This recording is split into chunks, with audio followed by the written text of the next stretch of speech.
I want to thank you all for being here today at the festival. It's such a wonderful way to support the foundation, so thank you all for being here.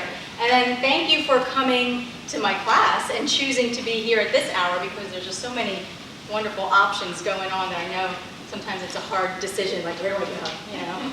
I was running into someone I knew and I was like, oh, are you going to come to my class? She's like, sorry, I really want to go somewhere else. I'm like, oh, okay, I understand, no problem. So I appreciate you choosing to be here.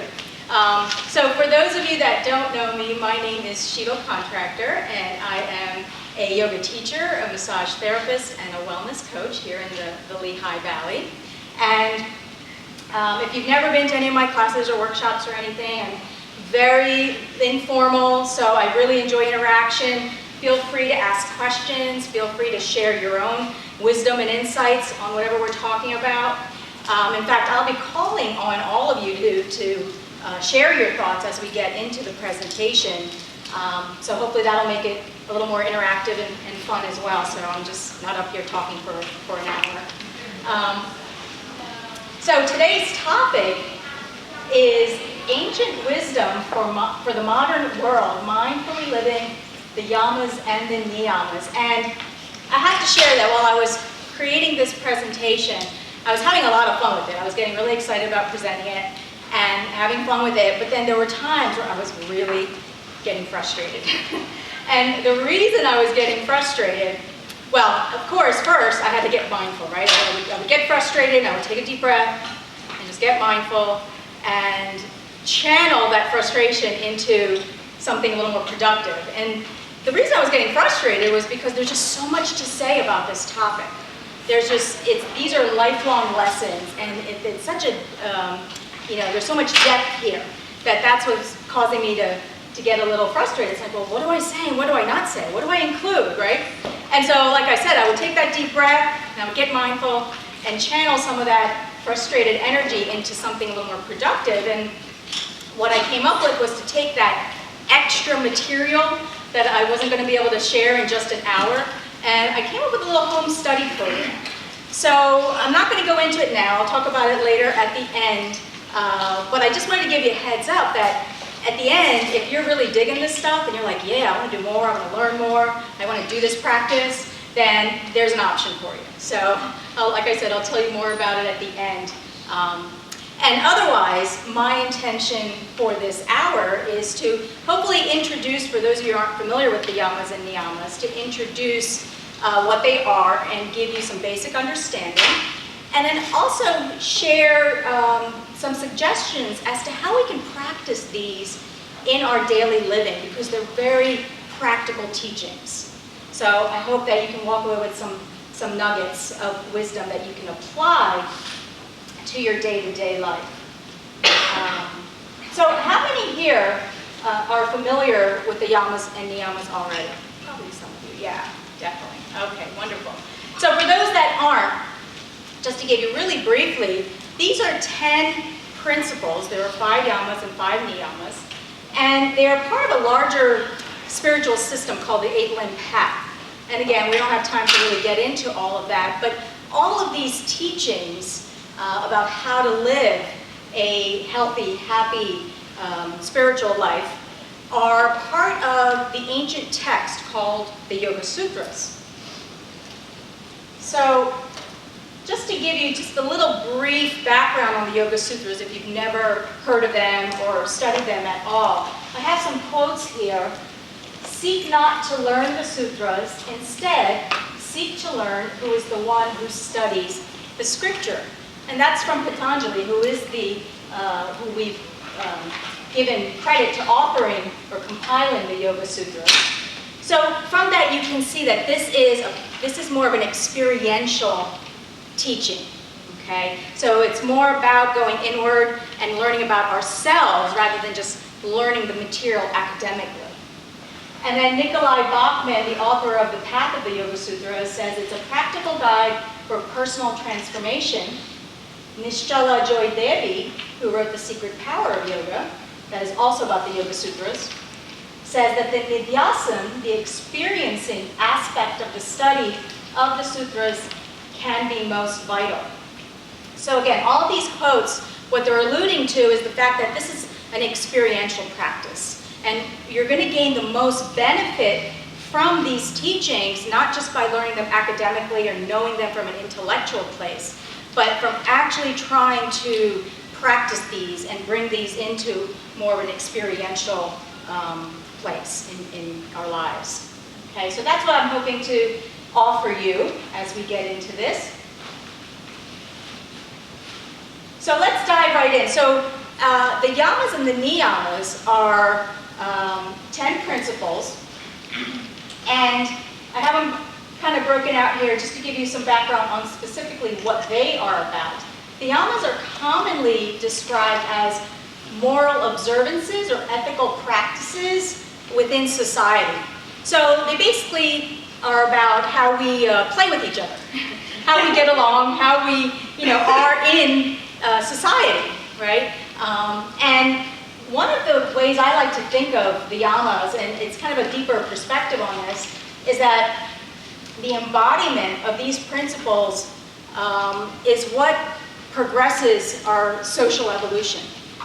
Okay, so as we, as humanity, practice these principles, that's what leads us into furthering our social evolution. So that's why I've kind of highlighted that. And then the niyamas are often defined as personal restraints, but I don't really like that definition. It's just, it's kind of confining. I put it up there because that's traditionally how it's defined, but I find it's kind of limiting, kind of confining, negative sounding. So I like to think of it more as self-care. So it's basically how we take care of ourselves as individuals and how we can be the best person that we can be in this life. And then a deeper perspective of the niyamas would be that these principles, when practiced, they bring us to spaces of personal transformation and spiritual evolution. So individual spiritual evolution. Okay. So we're going to go through first the yamas and then the niyamas. And I've listed here all 5 of the yamas first that are, again, leading us toward greater social evolution. So before I actually talk about them, well, we have ahimsa, satya, asteya, brahmacharya, and aparigraha. And you notice 3 of these start with the letter A. And in the Sanskrit language, the letter A at the beginning is a prefix for the negative. So the letter A will represent non or not in terms of what that word means. So for example, ahimsa is often translated as non-violence or non-harming, non-hurting. And as you can see, I translated it or given you a definition here of like compassion, kindness, and neutrality. And the reason I've done that, and you'll see this with the other definitions too, is because I prefer to work in the affirmative. So when we're working with these principles, when we work in the affirmative, we are working and connecting with the positive energy of practicing these principles, as opposed to focusing on maybe what we're not supposed to do, right? So that's why the definitions you'll see are maybe a little bit non-traditional, and if you've already studied the sutras before, or the yamas and niyamas specifically, this may seem a little bit different to you, but that's where I'm coming from. My approach is to come from the affirmative. So that's ahimsa. Then we have satya, truthfulness, integrity, authenticity. Asteya, again, another one that starts with the letter A. So this is often translated as non-stealing or non-coveting. And it basically pertains to not taking what isn't yours or what you don't earn, okay, what's not rightfully given to you. So I've translated that as honesty, respect, graciousness. Then we have brahmacharya, and that's moderation, balanced lifestyle, a conservation of energy. And then aparigraha, another A prefix there. So that is usually translated as non-possessiveness or non-greediness.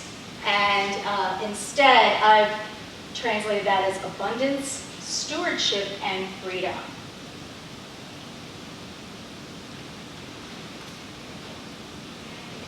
So we're going to look at each of these more specifically. And we'll start, of course, with ahimsa, compassion, kindness, and neutrality.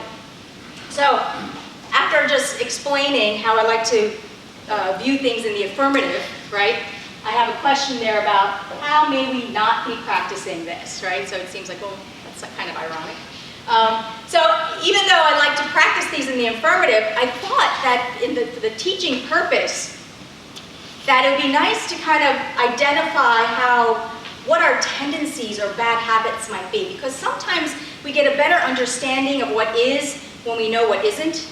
It's kind of like, well, you may not know what you want, but you totally know what you don't want, right? So when you totally know you don't want, you get a better idea and get clarity on what you do want. So that's kind of my approach for why we're looking at it like this. But ahimsa is kind of like a fundamental principle when it comes to the yamas and niyamas, and it's the most fundamental principle on which all the other principles are based. And basically, as we were talking about the idea of social evolution, the teachings suggest that without ahimsa, you're not going to have greater social evolution. That ahimsa, nonviolence, not hurting, has to be the cornerstone, has to be the foundation of our social evolution. So this comes first, and then all the other principles will build on this, on top of ahimsa. Okay? So now, superficially, the superficial understanding of this principle is pretty obvious, right? Thou shalt not kill. We're not supposed to hurt each other physically. And the majority of society does that, right? We practice that.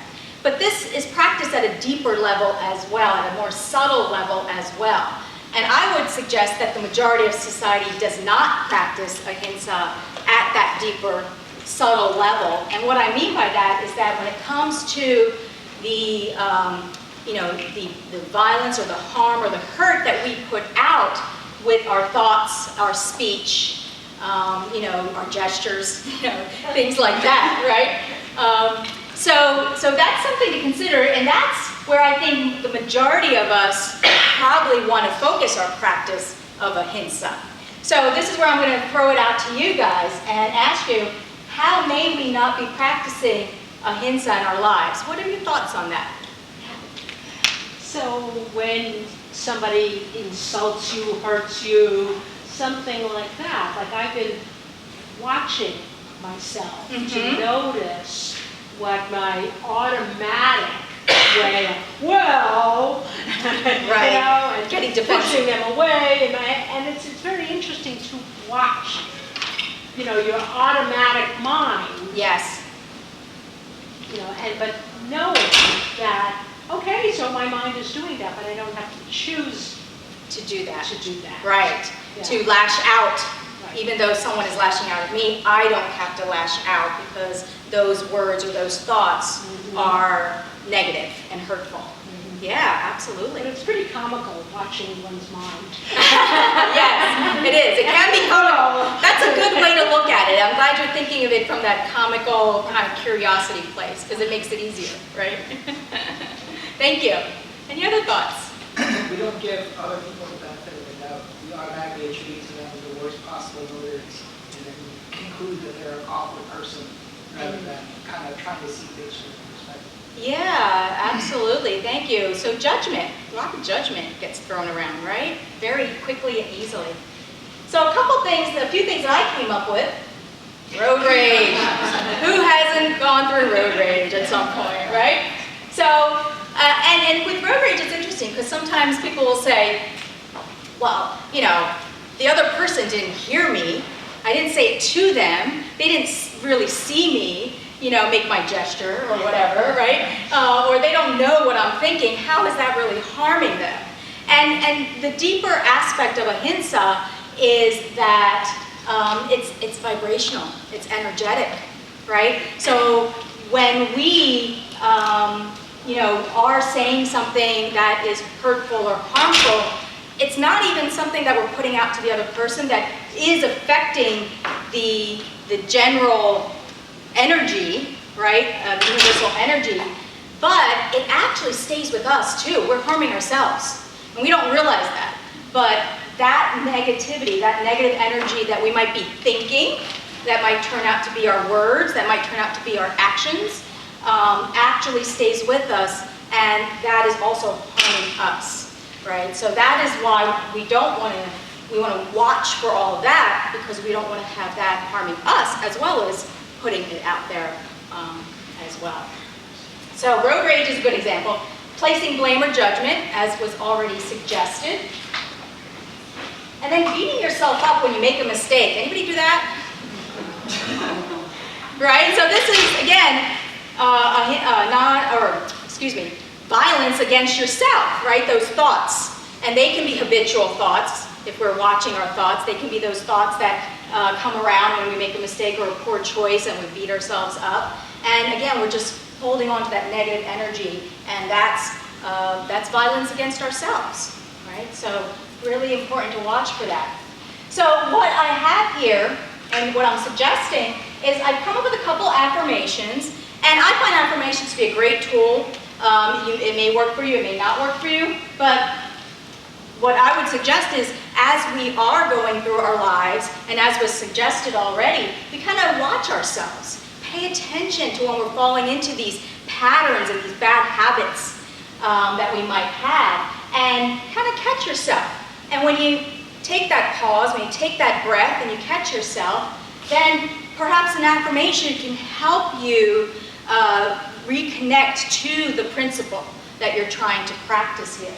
So for ahimsa, I am kind and compassionate to myself and others, and everyone is doing the best they can from where they are. So those were two things that I came up with. Now, certainly when it comes to affirmations, one of the things I will often say, especially to my coaching clients, is find your language, find your words, okay? Because it's got to feel right to you, it's got to feel good to you. So maybe you take my suggestions and maybe they work for you, or maybe you just come up with your own. But definitely work with the languaging and the words that really feel good to you, because that's what's going to make it effective. Okay, so moving right along from ahimsa, let's move on to satya. So satya is meant to go hand in hand with ahimsa, and as I said, now everything builds on top of ahimsa. So when we talk about truthfulness, integrity, and authenticity, this is a good example of how this works with ahimsa. Or a simple example is, not making a comment like, "Oh, you look fat in that dress," right? Because yeah, there may be some truth to that, but what's the energy behind that, right? So we want to be truthful, but then is that energy underlying that truth? Is it harmful? Is it hurtful, right? And so we may want to work on our languaging and develop the skill of communication in order to practice not only satya, but ahimsa as well, right? From Nikolai Bachman and the Path of the Yoga Sutras, I have a quote here: "If our thoughts, words, and deeds are harmful, we are not engaging in yoga even though we are practicing satya." So kind of a quote about what I just said. And then another basic way to practice satya is by being consistent with our thoughts, our words, and our actions. I think we can relate to that as well, where you're thinking one thing, but you're saying something else, and then you're doing something totally different, right? So that consistency is a great way to practice the principle of satya. If you're familiar with Don Miguel Ruiz's The Four Agreements, his first agreement is be impeccable with your word. So it kind of relates back to that when we think about satya and truthfulness, integrity. Right? And this concept of truth does go beyond believing something to be fact versus fiction. Ways that we might not be practicing satya in our lives. Any thoughts on that? Please share. I seem to have a wealth of these. That's awesome. Please share. Instead of taking ownership for your role or your impact on a situation to make excuses, minimize what you did. Sure. So certainly a violation of integrity. Right, good example. Justification. Mm-hmm. That's a good thing. Definitely. Yeah, definitely. Yeah, To change who you are, to make other people happy. absolutely. Absolutely. How many of us do that? Yeah, so saying one thing but thinking and believing something else, I already mentioned that. Gossip and criticism is another way where we're not really practicing satya when we're involving ourselves in those two things. Again, going back to the idea of integrity, authenticity, right? That's really not our authentic nature to be involved in those activities. And then adopting a societal expectation as your personal truth, which was what was just shared. So yeah, just assuming someone else's expectation or what might be true for them as our own. And then we're not practicing satya for ourselves. We're not being authentic to our true nature. So some affirmations here. I align my thoughts, speech, and actions. And I allow myself to feel what is authentic for me. Moving right along, mindful practice of asteya, honesty, respect, and graciousness. So I mentioned earlier the literal translation of asteya is non-stealing or non-coveting. So basically not taking what isn't yours already or that is rightfully earned by you or is even given to you. Okay? So it's also a non-coveting. So what that we mean by that is that it's kind of like craving or wanting what someone else has and we don't have. Okay? So that's another way of interpreting asteya.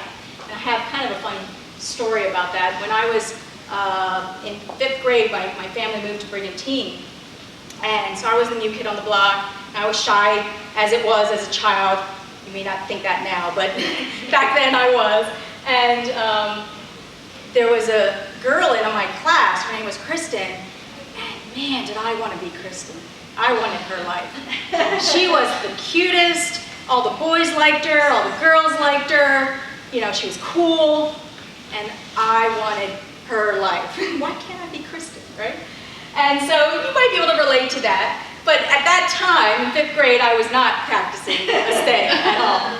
Coveting what someone else has, right? So that's one way of not practicing asteya.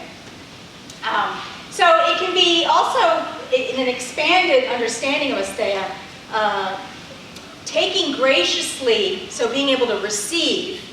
And then also, I like to kind of think the opposite of that as well, and giving to others in a fair way, whether it be offering fair compensation or acknowledgement of their accomplishments or successes.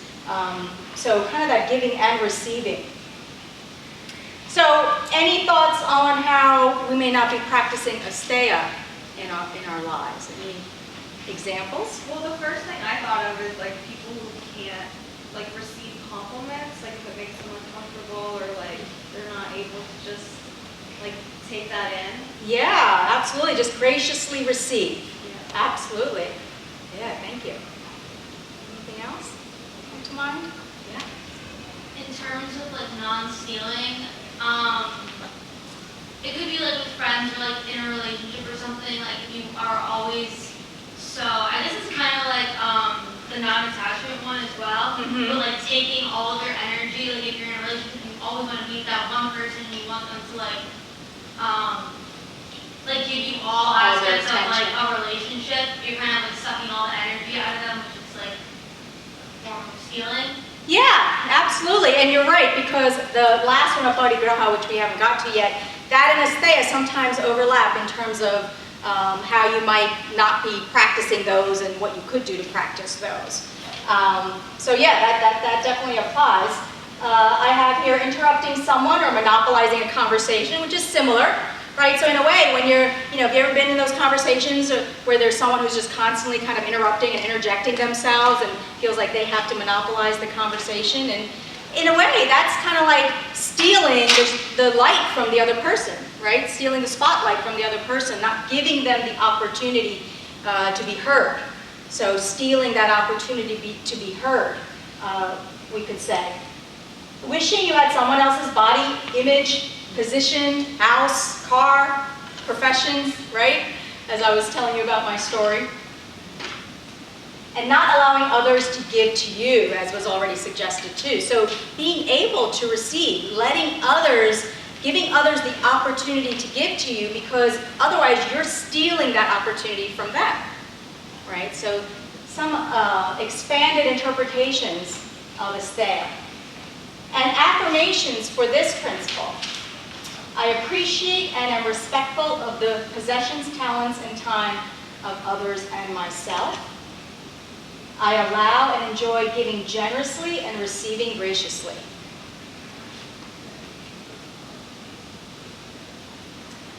Okay, brahmacharya, moderation, balanced lifestyle, conservation of energy. So the actual literal translation of the word brahmacharya is walking in the way of God. And so basically the yoga teachings are saying that we want to utilize our vital energy, or our prana. A lot of you are familiar with the word prana, life force energy. We want to utilize our prana for the highest cause. So of course in yoga, that highest cause is self-realization, knowing our true selves, our true nature, right? So it is often traditionally translated, brahmacharya is translated often in a traditional sense as celibacy, okay? Now, for most of us in the modern world, you know, we're in families, we're raising families, right? That's not a viable option, so to speak. So you know, a more, I think, a broader interpretation and practice of brahmacharya. Actually, I'll read you a quote. It was, I think, very well describes this. It's from a psychologist and a Kundalini teacher, Joan Harrigan. And she says, it's about preventing the dissipation of one's energy through the misuse of the senses. It's a personal energy conservation program. When you practice brahmacharya, you are not letting the senses rule your behavior. You are not urge-driven. So I thought that was a really nice way of explaining this principle of brahmacharya.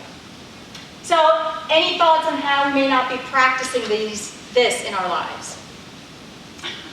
Cravings. Yes, cravings for sure. I'm really working on that. Just being able to be with all the foods that I don't want to choose. Right.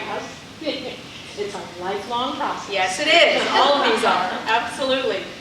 I just feel like Western culture is kind of the opposite of this. Mm-hmm. It's more like how much can you get? Yeah. I feel like the whole resting and that balance isn't really emphasized. Right. It's more Or like promoted. how much can you work, how much can you play, so I think that to me this is just so starkly opposite everything that media and, Feeds us. peers, exactly, all that kind of stuff. Yeah, no, Especially over here. that's a great observation. Absolutely. Absolutely.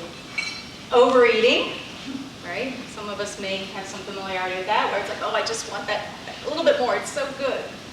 Overscheduling or overcommitting yourself, right? How many of us do that? Overstimulating the senses via too much computer, TV, music, whatever it might be, right? Right, so some affirmations we can work with perhaps when we're noticing these habits of ours. I creatively balance all aspects of my life. I appreciate and enjoy without indulging.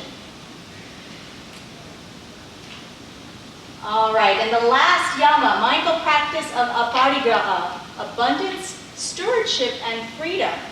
So again, the literal translation, because of that a prefix, is non-hoarding, non-grasping, non-possessiveness. Those are some of the traditional translations you may be familiar with. And if you think about it, why do we, amass things? Why do we accumulate? Why do we hoard? And I think the underlying reason for that is because we feel lack. We feel like there's not enough. and therefore we accumulate. So the opposite of lack is abundance. So adopting and practicing a mindset of abundance can help us practice aparigraha. And if we take it a step further, this principle is not only about accumulating and amassing and wanting more, but it's also about not being able to let go of something we have that is not serving us, right? So that is that attachment aspect of aparigraha, where we're not able to let go and we kind of want to control things. So having that sharing mindset and also being able to let go of material things as well as limited beliefs, as well as Relationships? possibly relationships, yes. Definitely, that can fall under this category. It's part of aparigraha. So, any thoughts on how we may not be practicing this in our lives? Other than what we may have just said? Yeah, I struggle with the relationships, like knowing something might, like a person might not be good in my life anymore or for whatever reason, but not wanting to let them go still. Yeah, still hanging on maybe. Yeah. Yeah. So I came up with something a little less intense, adding to a closet full of clothes, gadgets. You know, we like to accumulate things. Micromanaging a situation, project, or relationship, which I think was kind of mentioned. Feeling that we don't have enough things, money, time, etc. So again, kind of feeling that lack and wanting to hang on to things. So some affirmations for this practice. Whatever I need, I receive from this abundant universe. I allow, I flow, I let go. That's one of my favorites. I use that a lot. I allow, I flow, I let go. All right, so that is the last of our yamas, and we're moving right along to our niyamas, our principles for personal evolution. And these are saucha, santosha, tapas, swadhyaya, and ishvara pranidhana. So a few more tongue twisters on this one, on this slide. Saucha, cleanliness, purity, simplicity. Then santosha, contentment, satisfaction, gratitude. Tapas is the disciplined practice or commitment, right effort. Swadhyaya, self-study, self-observation or self-reflection. And Ishvara Pranidhana, faith, humility, and surrender to the divine. So let's look at each one of these a little bit more deeply. So Saucha seems pretty simple on the surface, about practicing cleanliness. We all take showers, hopefully, right? And keep our bodies clean. But it's also about cleanliness, purity, and simplicity of mind, of our thoughts, right? Purity of thoughts, simplicity of thoughts, as well as our personal environment. And one of the things that I think is pertinent here is the concept that clutter on the outside might indicate clutter on the inside, right? So if you're someone who's kind of disorganized and kind of, that might be representative of some of what's going on internally as well. So one thing to watch or think about for yourself. But all these principles are also meant to be practiced in balance, right? So at the same end, we don't want to get to the other extreme and just be so obsessive and become that neat freak that's so rigid and obsessive about cleanliness and being neat, right? So it's about balance when it comes to our personal principles for sure. So, any other thoughts on not practicing saucha in our lives? What's on this one?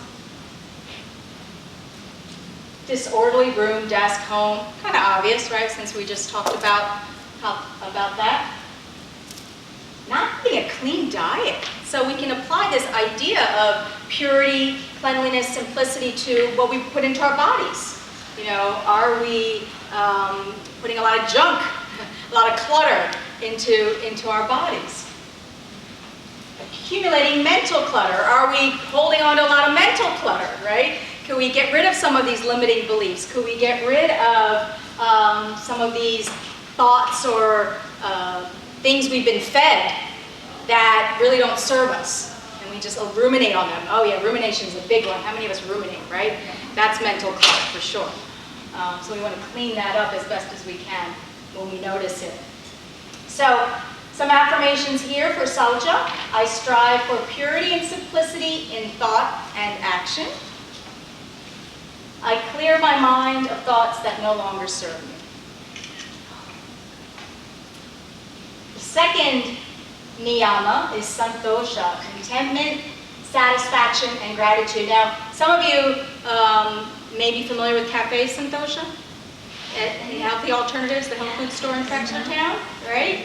So that's a wonderful name for the cafe, right? Because it's basically suggesting that you're going to experience contentment, satisfaction, and gratitude when you dine here. So yeah, what a wonderful name, right? And they do. They offer that experience to us.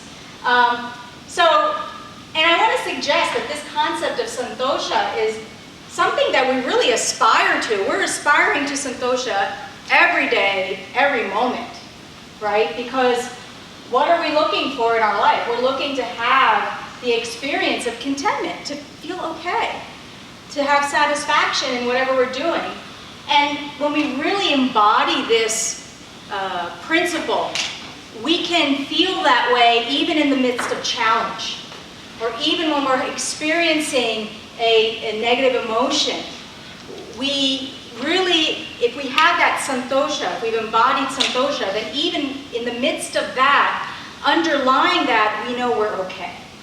We know it's okay, that all is well, despite what we might be experiencing in the moment, the emotion that we might be feeling that's not feeling good, but truly underlying that, we have contentment.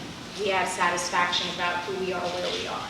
And so that is really what we're striving for in our life experience, day to day, moment to moment, I think, is that feeling of santosha. So any thoughts on how we may not be practicing santosha in our lives? Yeah? Maybe just not expressing gratitude for others as much as you can.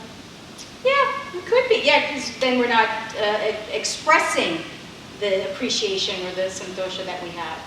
Yeah, could be. Feelings of not enough, right? When we feel like we're not enough or we don't have enough, then there's no satisfaction, there's no contentment.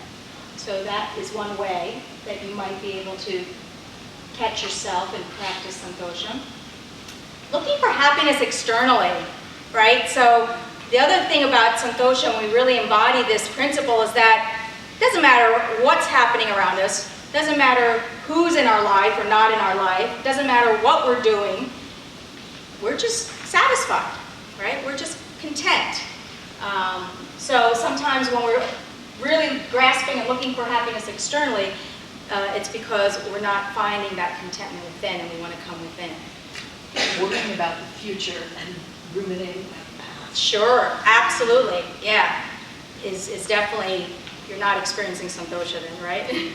You're not in the present, so you're definitely not experiencing santosha. And seeing the glass as half empty instead of half full. So kind of that pessimistic attitude or mindset on life suggests that you're not experiencing santosha. So some affirmations here. I appreciate my failures and my successes. There's nothing wrong with failing. That's how we learn. And there's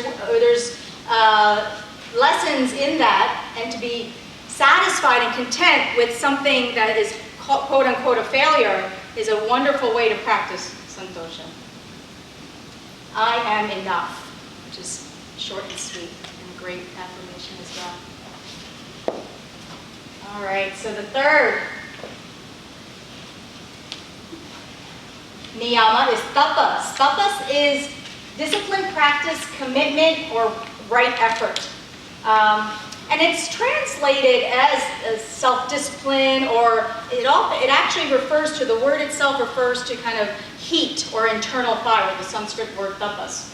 And the Yoga Sutras suggest that when tapas is in action, then the heat that it generates will burn away impurities, right? And so what it's referring to is when we commit to something and we're doing something in a disciplined way, sometimes it's not comfortable. Sometimes there's discomfort, there's friction. There's feelings of friction inside. And so what it's suggesting is that that's okay. That's part of the process. Allow for that and know that that feeling of discomfort, that friction that's coming up for you is actually burning away those impurities or burning away the energy that is causing you to perhaps not do what it is that you're trying to commit to do, right? So it's really about the willingness to do the work, right? Just you got to do the work. So it involves the idea of discipline as well as enthusiasm. So any thoughts on how we might not practice tapas in our lives? Ideas on this one? Laziness or lack of focus? Yeah. Procrastinating. Procrastinate. You must and I are on the same wavelength. Procrastination, absolutely. Fear of change. So I think you mentioned that's similar concept of, when there's that fear, there's no commitment, right? We're scared to commit because of some underlying fear. So definitely, when we practice mindfulness, it requires tapas, for sure. Right? One of the things I suggest to my coaching clients to keep them connected and kind of on their path and from falling off the wagon, so to speak, of whatever their practice is that they're trying to do, is to remember your why. Why are you wanting to do what it is you're wanting to do? Whether it be committing to a yoga practice or committing to some exercise class or a diet of some sort, whatever it is that you are trying to work toward as a commitment, as a disciplined practice, making that right effort. What's the why behind it? And when we connect to our why regularly, daily, moment to moment, that can help us just keep us on that right path of our commitment. So some affirmations, just do it. Or that one from Nike. Yeah, just do it. I say that to myself all the time. Just do it. Don't think about it. I am willing to do what is necessary to feel good.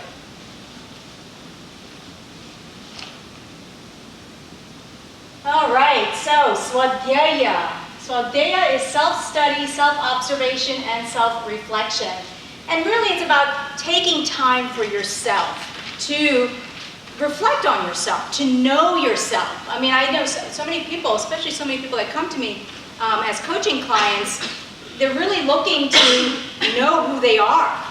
They find that maybe they don't really even know who they are, what they like, what they don't like, and so they're in need of that self-study, that self-reflection. And with Swadhyaya, it can be practiced as a community. So this is Swadhyaya right here, right? Being part of this, being part of the festival. Going to yoga classes, going to Sangha. So all of these things are ways to practice Swadhyaya as part of a community with other people.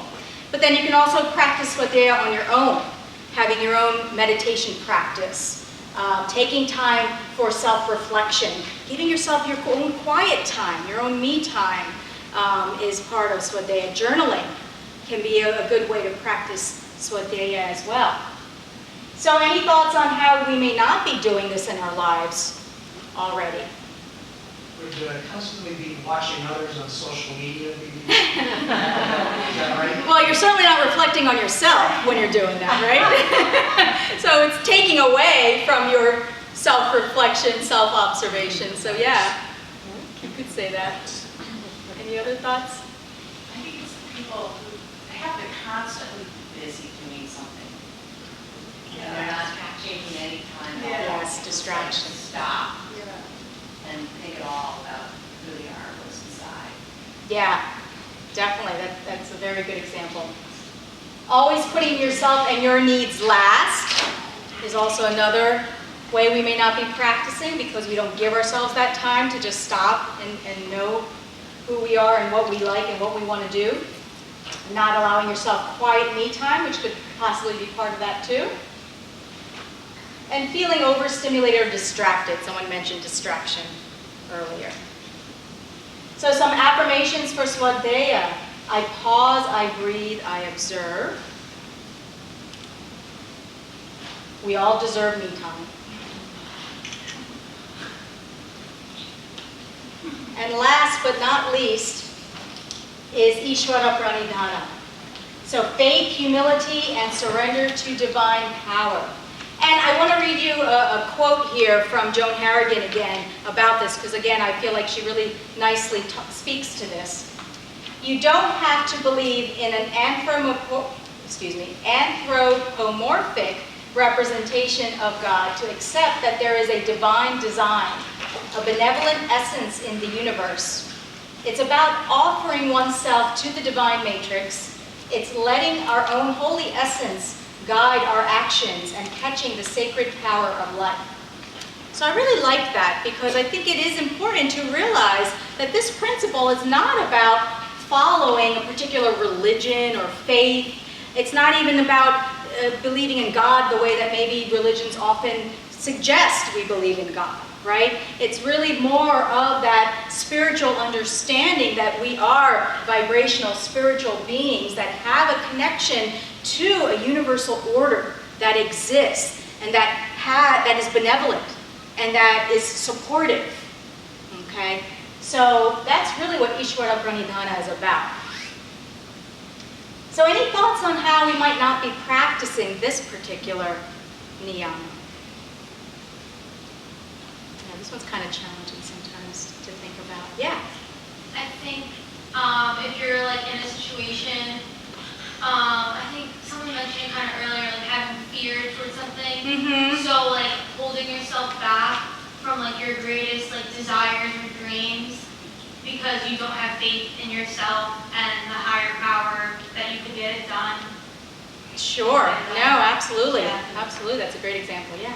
Not listening to your quiet inner voice. Yeah. So not trusting, right? Comes down to trust in yourself. And then again, because of that connection to a divine intelligence, not trusting that as well. Yeah. I think the whole word surrender for a lot of people, I know for me, you're typically, if somebody that plans things, to let it go, Yes. surrender yourself Surrender. to what's just going to happen, Sure. is super hard. Yes, it is. It's a great practice. Surrender. And it's so interesting because we think of surrender and the word surrender as signifying weakness, right? When you think of, especially as the way we've been taught surrender. And we think of it as it's a weakness to surrender. But it's totally the opposite when it comes to personal growth and spiritual growth. Surrender is the most powerful thing you can do when it comes to personal and spiritual growth. So yeah, I really like that quote by Yogi Bhajan for that reason. Yeah. Sometimes I forget that I'm not the center of the universe. Yeah. Don't we all? That's a good one. So victim mentality is one other thing that I came up with. Needing to control everything because you feel like you've got to do it all, right? The center of the universe, that there's nothing else that's going to help you, guide you, right? And doomsday, oh my God, we're going to hell in a handbasket. That's just the way things are, right? So that can also lend to the belief that we're not supported, that we're not, we don't have something higher than us that's guiding us. So some affirmations here. Everything is unfolding exactly as it should to serve my greater good and the greater good. And this is also one of my favorites. I love using this one. And then I surrender to the divine universal flow of life. Okay.